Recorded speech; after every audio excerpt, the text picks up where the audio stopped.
How's it, everybody? My name is Chris, and I'm here at Blue Note, Hawaii with Brother Noland. Brother Noland, how are you doing today? Good, bro. Thank you for having us. Yes. Now, I want to ask you a few questions, if you're cool with that. Yes. Father of Jawaiian is a big title. Would you say you're one of the originators, if not the creator of Jawaiian music? Well, if I answer it, then that would be a big answer. Yeah? Yeah, so it was a name that was given to me by others, but I would say that I was definitely around doing reggae music when nobody else was.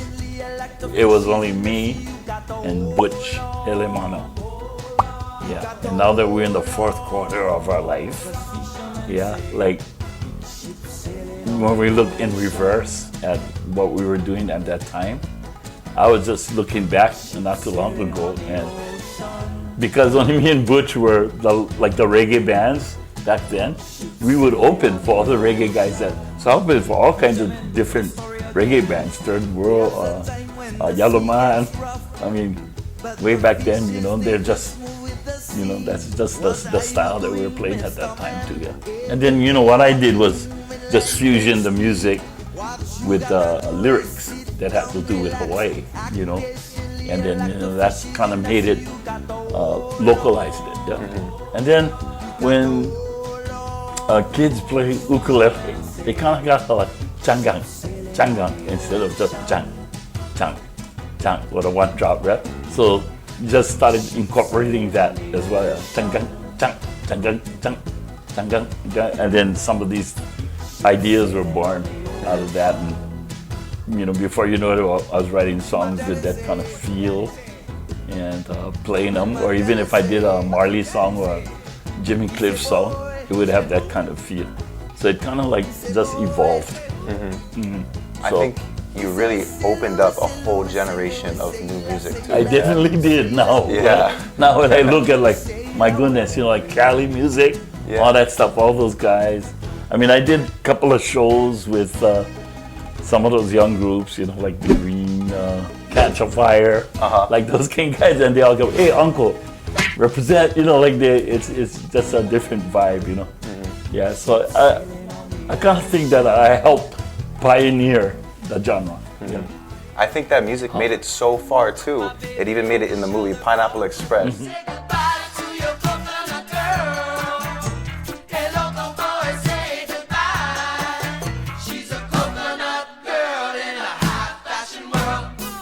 So, if you could have one word to describe how you felt when you heard your song in that movie, how did you feel?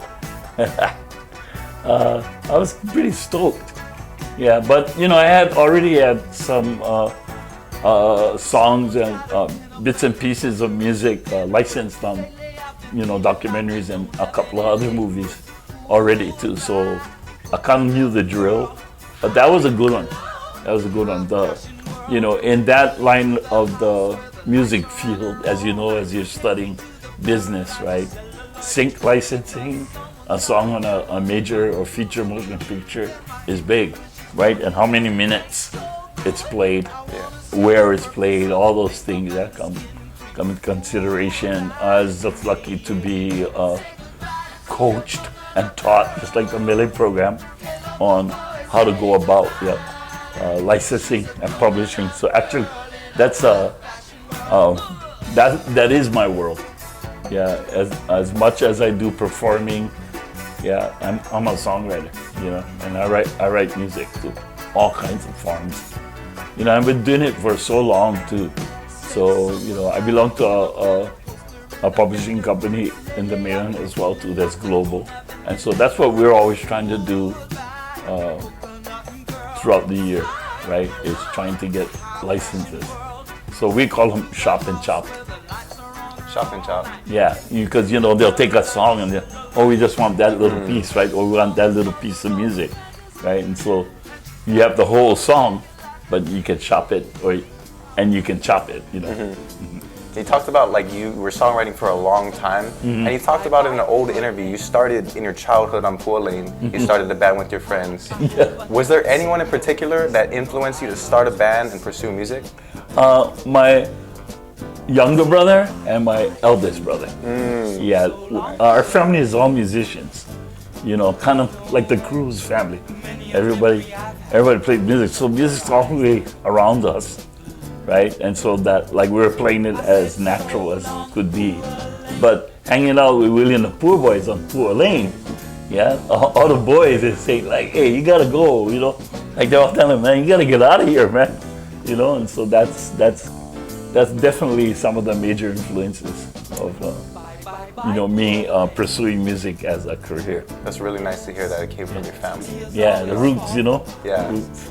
Would you have any words of advice for any aspiring musicians that want to reach your level of success? I was thinking about that when I was reading the question earlier, and I tell all my students, yeah, when I teach them anything, whether it's a drill, you know, a scale or something, yeah, you practice one time, you'll be one time good. Yeah, you practice 100 times, you'll be 100 times good. So it's really up to you, you know. Yeah. Yeah, you really gotta, you know, do your dirt time. That's what I call it. Yeah. I really resonate with that because I'm a musician myself, and I think everybody could use that type of advice. Yeah, it's very simple too. Yeah. You know, like tonight's show, you're staying, right? Yeah, of course. Yeah, of course. tonight's show, you're gonna see. Yeah. You're gonna see guys that did their dirt time. I mean, they are global masters of. That's why I don't call them really musicians. I call them music creators. Yeah, and we've gotten to the point where our improvisational things are just like knowing how to make it happen. Yeah, that's how you want to do it. Cause you're gonna have fun because you're a musician. Nice, thank you. Yeah, that was super helpful advice for us musicians. But what are some words that you tell yourself to help you out, to motivate you? Well, I had several inspiring and strong teachers in the world of music. Yeah, and the two that I can come up right now at the top of my head is one of my teachers said, "You are the limit of your imagination." You know, kind of like the Einstein approach, right? And the other one was, "Whatever you choose to believe or not believe is right." Because a lot of it has to do with belief, right? You got to believe in yourself. You know, even when we're out at the songwriter festivals and stuff, you know, I'm trying to get them to believe, you know. I always tell them what makes you different from everybody else, right? So I'm really about authenticity, yeah, and originality. Nice. I don't know. No. Those are great. Like, I love having this conversation with you. I do have one more like heavy question to ask you, if you're okay with that. Okay, yeah. So, say you're out with a friend getting plate lunch, right? And your friend orders scrambled egg on a Loco Moco plate. How would you react? Where's the ketchup? All right, Brother Noland, thank you so much for your time. Yeah, brother. We're at Blue Note Hawaii. He's playing Thursday and Friday. Good luck, my friend you. Chris. Yeah.